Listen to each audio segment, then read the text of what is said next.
यही नहीं, अभी और सुनिए। सदगुरु कबीर राग द्वेष से अलग की बात किए। आज के कबीरपंथी, मैं तो कहता हूँ पारखी लोग राग द्वेष की अग्नि में जल रहे हैं।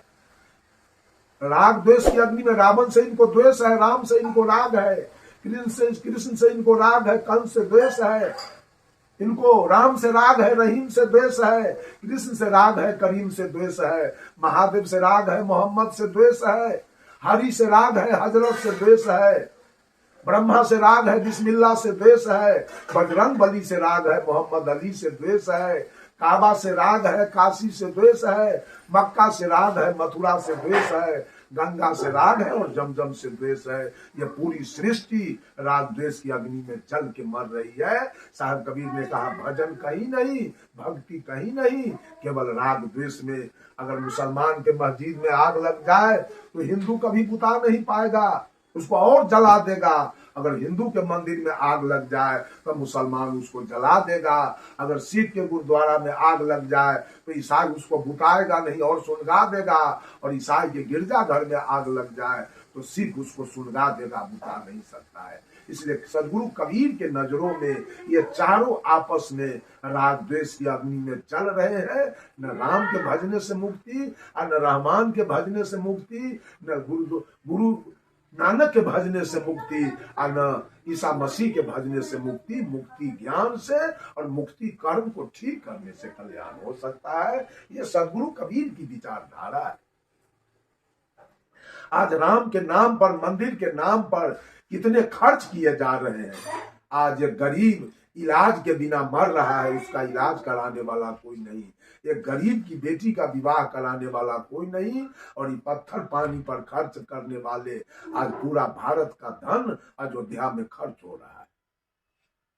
वहां पर भोज चल रहा है अयोध्या में, भगवान राम आ रहे हैं, भगवान राम आ रहे हैं। न पता कहाँ गए थे भगवान राम, जहां से 22 तारीख को वापस आ रहे हैं। बंधुओं, सोच समझ की बात है, जरा सोचिए, जरा समझिए। न कहीं गए हैं और न कहीं से आए हैं। अगर राम को आप चाहते हैं तो आत्मा राम जो घट घट में बैठा हुआ है वो हमेशा आप ही तो राम है, आप ही राम है।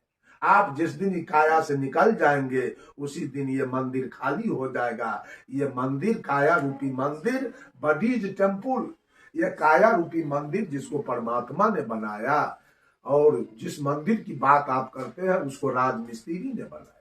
आज राजमिस्त्री के बनाए हुए मंदिर का इतना विशेषता हो गया, इतना उस पर खर्च किए जा रहे हैं, इतना उस पर रंगाई पोताई में खर्च किए जा रहे हैं।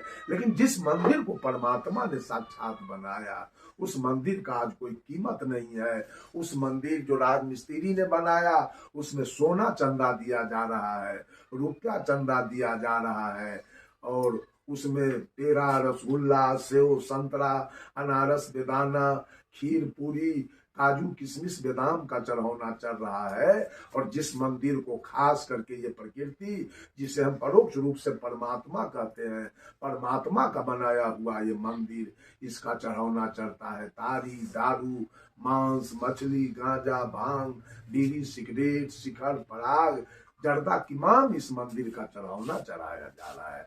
न जाने मानव की बुद्धि कहाँ मारी गई, बुद्धि कहाँ चला गया। अपने अपने माँ बाप की सेवा अगर हम सोच विचार करके देखें तो सबसे बड़ा देवता हमारे लिए हमारी माँ है, जिसने मुझे पैदा किया और जिसने मुझे पोस पाल के जवान किया, जिसने मुझे अपना दूध पिलाया। उस माँ की आज सेवा नहीं हो रही है। वो माँ तड़प रही है साड़ी के लिए, वो माँ तड़प रही है भोजन के लिए, वो माँ तड़प रही है सेवा के लिए। आज दुर्गा जी के मंदिर में सेवा चल रहा है, आज काली जी के मंदिर में सेवा चल रहा है। आज उनको 2,500 5,000 का साड़ी पहनाया जा रहा है। लेकिन माँ जिसने पैदा किया, जिसने इस दुनिया में हमको भेजा, उस माँ की पूजा कहीं नहीं हो रही है। जिस पिता ने मुझे पढ़ाया, जिस पिता ने मुझे इंजीनियर, डॉक्टर, प्रोफेसर बना दिया, जिस पिता ने मेरे लिए जमीन खरीदा, जिस पिता ने मेरे लिए मकान बनाया, जिस पिता ने मेरे लिए 2 चक्का 4 चक्का खरीदा, जिस पिता ने मेरा विवाह शादी कर दिया, वो पिता को आज एक गिलास पानी देने वाला नहीं है, एक धोती देने वाला, भोजन देने वाला कोई नहीं है। आज उसके नाम पर राम की पूजा हो रही है, कृष्ण की पूजा हो रही है, ब्रह्मा विष्णु महेश की पूजा हो रही है। बंधुओं, मेरे जीवन में राम का एक पैसा लागत नहीं, कृष्ण का एक पैसा लागत नहीं, ब्रह्मा विष्णु महेश का एक पैसा लागत नहीं।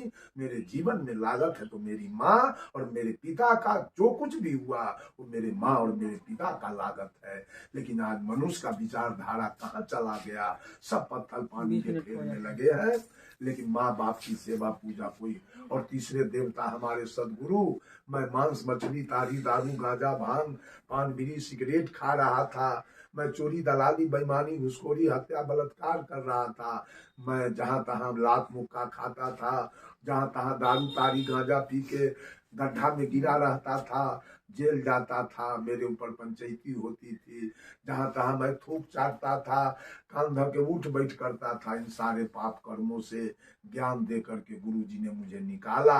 आज उस गुरु की कोई मर्यादा नहीं है।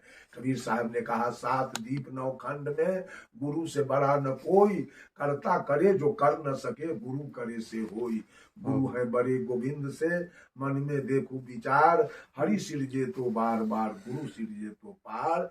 बंधुओं, अगर वास्तव में देखा जाए तो हमारे 3 ही देवता हैं। पहला देवता मेरी माँ है, दूसरे देवता मेरे पिता हैं, तीसरे देवता मेरे गुरु हैं। और गुरु को अगर सबसे बड़ा देवता अगर माना जाए तो मेरे गुरु है।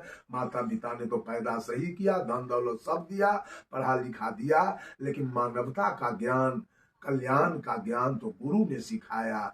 इसलिए हमारे देवता है गुरु, हमारे देवता है मेरी माँ, हमारे देवता है मेरे पिता। इन तीनों का सेवा पूजा किया जाए या इनका नाम का जाप किया जाए तो मान लिया जाए थोड़े देर के लिए कल्याण भी हमारा हो सकता है। लेकिन राम कृष्ण का तो मेरे जीवन में एक पैसा लागत कहीं से है नहीं, कुछ नहीं है जिसके लिए हम मर रहे हैं, झंडा भाज रहे हैं, लड़ाई लगा रहे हैं, झंझट कर रहे हैं। एक बार जब मैं मधेपुरा में था जिला में, तो एक आदमी मुझसे कहा कि साहब जी, अभी रामनवमी का आज दिन है, जुलूस आ रहा है भगवान राम का।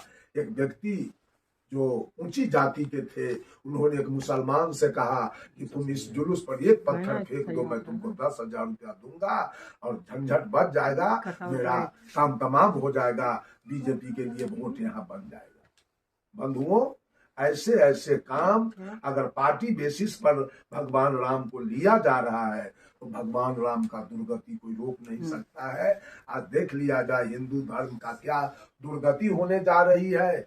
इस्लाम धर्म की दुर्गति नहीं है, सिख धर्म की दुर्गति नहीं है, ईसाई धर्म, लेकिन हिंदू धर्म में बहुत सारे हिंदू हमारे ईसाई धर्म स्वीकार करते चले जा रहे हैं। बहुत सारे हिंदू भाई हमारे, वो भाई हमारे हिंदू मैं कहना नहीं चाहता, इसलिए हिंदू कोई है नहीं, बहुत सारे हमारे भाई बौद्ध धर्म स्वीकार करते चले जा रहे हैं। और सही में देखा जाए तो बौद्ध धर्म सबसे ऊंचा धर्म है। बौद्ध धर्म किसी को मानता नहीं, कहीं उसमें अपव्यय नहीं होता, कहीं झूठ का खर्चा नहीं, कहीं झूठ का कोई पूजा त्योहार नहीं। ये अच्छा मार्ग है भगवान बुद्ध का, सदगुरु कबीर का भी अच्छा मार्ग है। लेकिन आज कबीरपंथी बलगला रहे हैं, एक तरफ गुरु की पूजा करते हैं, दूसरे तरफ इनकी पूजा और किसी जगह जा रही है। इसलिए बंधुओं, सब कुछ को सोचे विचारे, अपने माता को देवता समझे, अपने पिता को देवता समझे, अपने गुरु को देवता समझे, सारे जीवों पर दया रखे, मानव से प्रेम करे, और यही हमारा धर्म है, यही हमारे कल्याण का मार्ग है। और अपना कल्याण करे, सुंदर सब समाज का निर्माण करे। बोलिए सद्गुरु देव की जय।